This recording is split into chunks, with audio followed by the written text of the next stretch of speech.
జీవితంలో మీరు ఎవరినైనా ఒక్కసారి హద్దులు దాటి ప్రేమిస్తే ఆ ప్రేమ మిమ్మల్ని జీవితాంతం వేధిస్తూనే ఉంటుంది.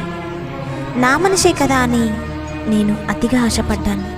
అందుకే ఈరోజు నేను కొన్నంత బాధతో ఒంటరిగా మిగిలిపోయాను.